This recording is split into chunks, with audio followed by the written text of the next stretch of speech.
Convidamos a paraninfa do curso de Psicologia, Márcia Aparecida Vitorello, a dirigir a palavra aos seus afiliados e demais presentes.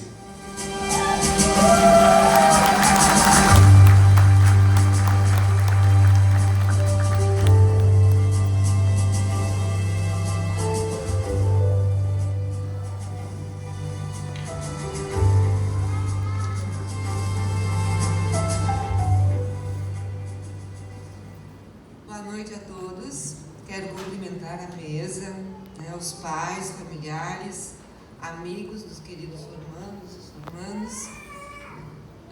Por se tratar do último discurso, muitos dos aspectos que eu abordei na minha escrita já foram trazidos, mas de qualquer modo, gostaria de retomar alguns desses pontos. Então, estamos hoje aqui para uma celebração muito aguardada. Como a Margela disse, foram 20 meses, Margela? Muito sonhada por todos. Tenho escutado ao longo do curso da graduação em Psicologia, especialmente nesses meses que antecederam a data de hoje, que esse momento marca a realização de um sonho. Mesmo que muitos hoje aqui já tenham sido formalmente diplomados, a data de hoje, essa cerimônia presencial, que precisou ser retardada por quase um ano pelas contingências da pandemia, adquire um caráter muito especial. Ela é uma celebração de vida, de alegria, pelo retorno gradual às trocas sociais e ao funcionamento do que se conhecia antes como vida normal. Mas além de tudo que significa podermos estar aqui hoje reunidos, no face a face, gostaria de salientar que essa celebração marca um rito de passagem, com toda a presença de símbolos, de palavras e de ações que demarcam uma mudança de status, isto é, do lugar de aluno para o lugar de profissional.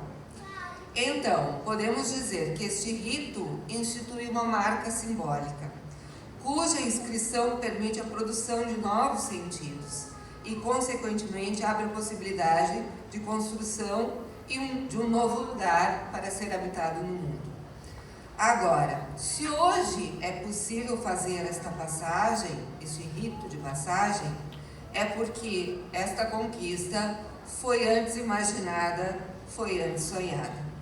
Um sonho há muito acalentado e que exigiu um árduo trabalho para que hoje pudesse ser concretizado. Mas esse não é apenas um sonho individual dos formandos, é sim o sonho de muitos outros que fizeram parte desse percurso, dessa trajetória que começou bem antes da graduação em Psicologia. Mas afinal, o que é um sonho? Freud nos ensinou que o sonho é a realização de um desejo. Mesmo que possam ser absurdos, os sonhos confusos ou sem sentido, eles expressam a realização do desejo de um sonhador. Gostaria de tomar esse ponto para lhes falar um pouco sobre o processo que permitiu chegarmos a este ato de colação de grau, uma data certamente inesquecível na vida de todos aqueles que aqui hoje estão engajados. É por meio da educação, da transmissão de saberes, que um sujeito se torna psicólogo ou psicóloga. Dito isso, podemos nos interrogar sobre o que é ensinar e o que é aprender. Considerando que aprender é sempre aprender com alguém, de imediato entendemos que a transmissão implica em um investimento do sujeito em outro, em um processo dialético, em uma espiral. Ao ensinarmos, aprendemos, e ao aprendermos, ensinamos. Vale destacar que esta dialética, essa espiral, que é própria do processo de educação, coloca em cena a dimensão do desejo. O desejo tanto do aluno quanto do professor, uma vez que só aprende e só ensina quem deseja. Essa transmissão de saberes que ocorre na relação professor e aluno não é uma mera troca de informações, como se os conteúdos pudessem simplesmente passar da cabeça do educador para a cabeça dos aprendentes. Não, de jeito nenhum. Isso é muito mais complexo. Nesta prática discursiva que é a educação, o desejo do desejo de saber é o motor que impulsiona as aprendizagens. Daí podemos dizer que é o desejo do professor que sustenta o desejo dos aprendentes, na busca da realização desse sonho de serem psicólogos. Mas para que um educador deseje investir em seus alunos e faça a transmissão, o cumprimento desta missão, ele precisa estar conectado ao seu próprio desejo, entrar em contato com a sua própria infância. Cada professor tem um estilo próprio, carrega consigo peculiaridades e, através destes pontos singulares, que ele imprime a sua marca na educação. No meu exercício docente, eu escutava com uma certa frequência: professora, só tu mesmo para dar aula com esse salto e com essa maquiagem. No ensino remoto, o salto ficou meio de lado, a maquiagem nem tanto. Diante destas falas, prontamente costumava responder: é que para mim a aula é uma festa. Isso poderia ser algo da ordem de um detalhe, de uma futilidade. Entretanto, ao contrário, penso que essa indumentária para aula-festa, mesmo na modalidade online, aponta para algo que para mim é divertido, prazeroso, como uma brincadeira de criança. Brincar é divertido para a criança, mas também é coisa muito séria, uma vez que o brincar é constitutivo. O brincar é, por excelência, o trabalho dos pequenos, e o trabalho na vida adulta também deveria ser uma brincadeira, uma fonte de prazer para os adultos. No percurso como professora, especialmente no início da minha carreira de docente, achava engraçado, entre aspas, ganhar dinheiro, receber um salário para dar aula, para me divertir. É claro que há dificuldade no mal-estar na docência, sem dúvida, mas ainda assim o exercício dessa profissão, de ser professora, me faz lembrar da criança que fui, das inúmeras vezes que obriguei o meu irmão a ser o meu aluno, a assistir às minhas aulas junto com as minhas bonecas e, por vezes, ainda chantageá-lo com meu porquinho cheio de moedinhas para que ele permanecesse ali acompanhando o teatro da minha aula.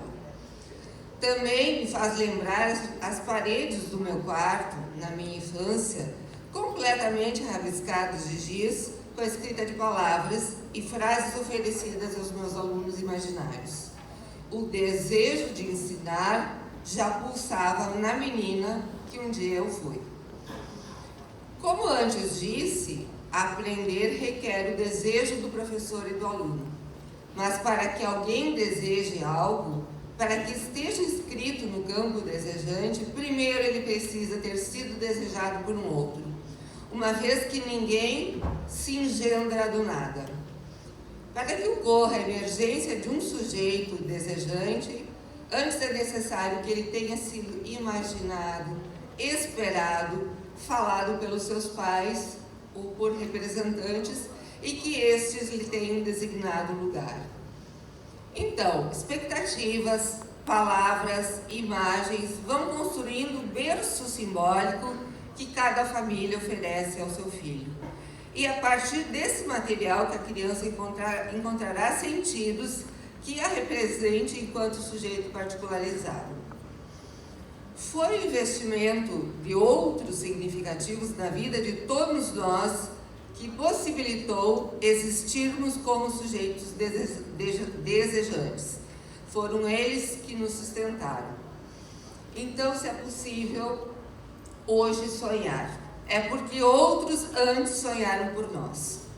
O sonho dos formandos, prestes a ser realizado, agora no final desse ato, também é o sonho dos pais, mães, avós e avós dentre outros, que os antecederam e trabalharam duramente para que eles pudessem ter a capacidade de desejar. Quero lhes dizer que a conquista de se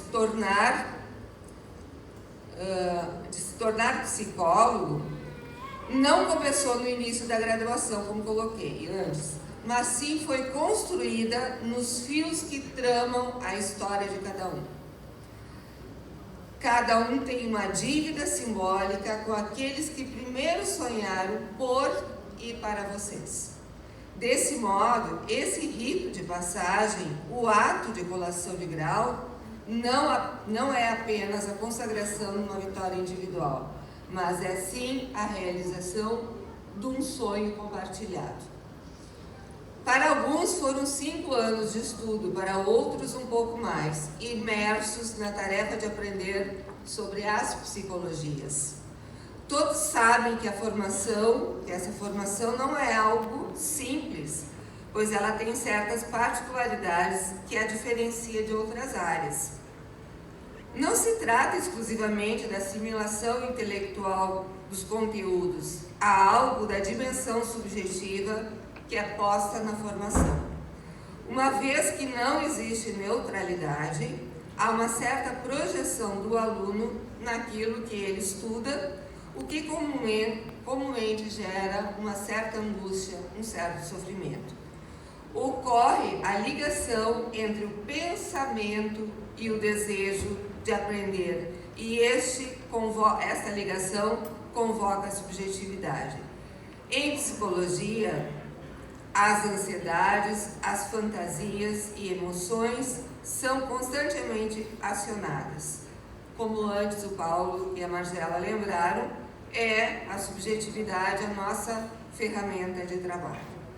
Além dos impasses inerentes ao processo de tornar-se psicólogo, também existem os desafios concretos do cotidiano, como ter um terceiro turno de atividade, conciliar as exigências do marido, filhos, dos pets, né, Patrícia, com os estudos, lidar com os problemas familiares, financeiros, de saúde, abdicar de momentos de lazer, da companhia dos companheiros, de estar em casa mais cedo. Como bem disse o Paulo numa determinada ocasião, quantas noites de frio, de calor, de chuva passamos juntos?